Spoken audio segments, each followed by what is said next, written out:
దేవునికి స్తోత్రము. అనుదిన దేవుని వాక్య ధ్యానమునక ఈరోజు 2024 సంవత్సరము జూలై నెల 25వ తారీఖు.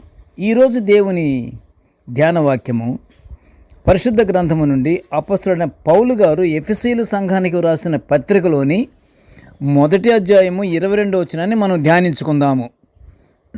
ధ్యాన వాక్యాన్ని మనము చదువుకుందాం. సమస్తమును ఆయన పాదముల క్రింద ఉంచి సమస్తము పైని ఆయనను సంఘమునకు శిరస్సుగా నియమించెను. ప్రియ దేవుని బిడ్డలారా, నేటి ధ్యాన వాక్యములో క్రీస్తు ప్రభువారు సమస్తానికి శిరస్సై ఉన్నారని, సంఘానికి కూడా ఆయనే శిరస్సు అని పరిశుద్ధ గ్రంథము సెలవిస్తున్న దివ్య వాక్యమును మనము ధ్యానించుకుంటున్నాము. ఒక్క శరీరంలో మనకు అనేక అవయములు ఉండినను ఈ అవయములన్నిటికీ ఒక్కటే పని ఎలాగూ ఉండదో అలాగే అనేకులమైన మనము క్రీస్తులో ఒక్క శరీరముగా ఉండి ఒకరికొకరము ప్రత్యేకముగా అవయములై ఉన్నాము. ప్రియ దేవుని బిడ్డలారా, చెప్తున్నది అర్థమైంది కదా. మన అవయములన్నిటికీ ఒక్కటే పని. ఎలాగూ అది జరగదో మనము కూడా ఒక్క శరీరముగా ఉండి ప్రత్యేకముగా ఒకరికొకరము చేయుటకు అవయములై ఉన్నామని పౌలు గారు అంటున్నాడు. అయితే సంఘము అనగా ఆయన సంఘమునకు మరి శిరస్సుగా ఉన్నాడు అని పౌలు గారు సంఘానికి వ్రాస్తున్నాడు కదా. సంఘం అనగా యేసు సువార్తను నమ్మేవారి సమావేశముగా కూడుకొని ప్రార్థన చేయుట చాలా ముఖ్యము. సమావేశముగా కూడుకొని ప్రార్థన చేయుట దేవునికి ఇష్టము కూడా. కనుక ఈ సమావేశం ఎవరిదై అంటే నమ్మేవారి యొక్క ప్రజల సమావేశం అని అర్థం. సంఘ విశ్వాసులు లోకంలో దేవుని చిత్తాన్ని నెరవేర్చడానికి ఏర్పడిన వారు. చాలా చాలా లోతైన అర్థం ఇది. ఇప్పుడు దేవుని చిత్తాన్ని నెరవేర్చటానికి ఏర్పడిన వారు ఎవరంటే వాళ్ళే సంఘ విశ్వాసులు. సంఘ విశ్వాసులు సంఘానికి వస్తున్నారు, ఆలయానికి కాపరి గారి మాటలు వింటున్నారు, అన్నీ చేస్తున్నారు. అయితే దేవుని చిత్తాన్ని నెరవేర్చాలి. ఆ నెరవేర్చబడటానికే ఈ విశ్వాసులు ఏర్పడినారు అని పౌలు గారు అంటున్నారు. సంఘమంతా క్రీస్తు ప్రభు వారికి విధేయులై ఉండాలి.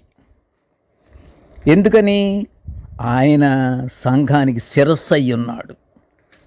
మనము ఏ పని చేయాలనుకున్నా, ఏ చెయ్యి తిప్పాలన్నా, ఏ కాలు తిప్పాలన్నా, ఏది ఆలోచించాలన్నా, ఏమి చేయాలన్నా అన్నిటికీ డైరెక్షన్ ఇచ్చేది ఎక్కడి నుండి? మన శిరస్సులో నుండి. మన శిరస్సులో ఉన్నటువంటి మెదడు ఉందే, అది డైరెక్షన్ ఇస్తుంది. అంటే శిరస్సు అంత విలువైనదని అర్థం. శిరస్సు మానవుడికి ఎంత అవసరం. అది శిరస్సు డైరెక్షన్ లేకపోతే మానవుడు ఏమీ చేయలేడు, నిస్సహాయంగా పడి ఉంటాడు.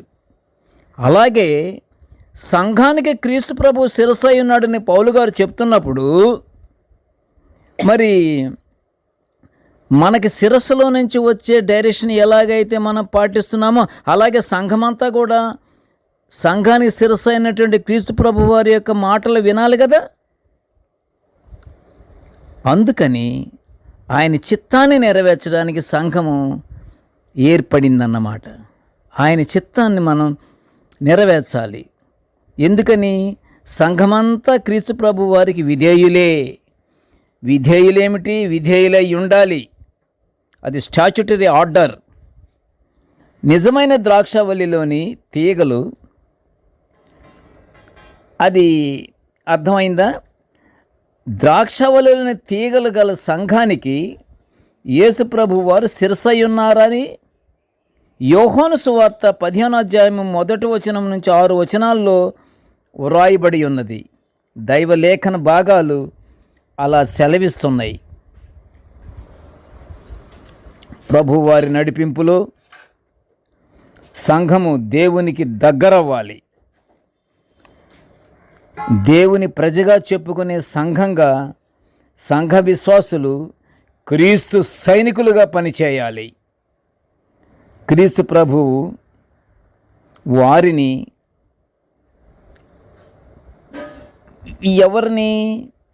క్రీస్తు ప్రభు వారిని ఈ విశ్వాసులైతేనేమి ఎవరైతేనేమి క్రైస్తవుడని క్రీస్తు నమ్ముకున్న వాళ్ళంతా ప్రభువారిని నమ్మి సంఘము విజయోత్సాహంగా ముందుకు నడిపిస్తూ మనం అందులో నడుస్తూ మనము నడవబడుచు మనము దేవదేవుని దీవెనలు పొందుకోవాలి. ఎప్పుడైతే ప్రభువుని నమ్ముకొని సంఘములో విజయోత్సాహంగా ముందుకు కీర్తనలు పాడుచు, వాక్యాలు వినుచు, మాట్లాడుచు, ఇంకా వాక్యాలని వల్లెవేస్తూ ప్రార్థనలు చేస్తూ ఈ విధంగా నిత్యముగాని ఉంటే వారు నిజమైనటువంటి క్రీస్తు నమ్ముకున్నటువంటి విశ్వాసులే. అలా నమ్ముకొని మనము ఎడతెగక ప్రార్థనలతో ఉండి మనము పరలోక ఆశీర్వాదాలు పొందుకుందాము. ప్రార్థన చేసుకుందాం. ప్రేమగల తండ్రి, నాయనా నీకు స్తోత్రాలు తండ్రి.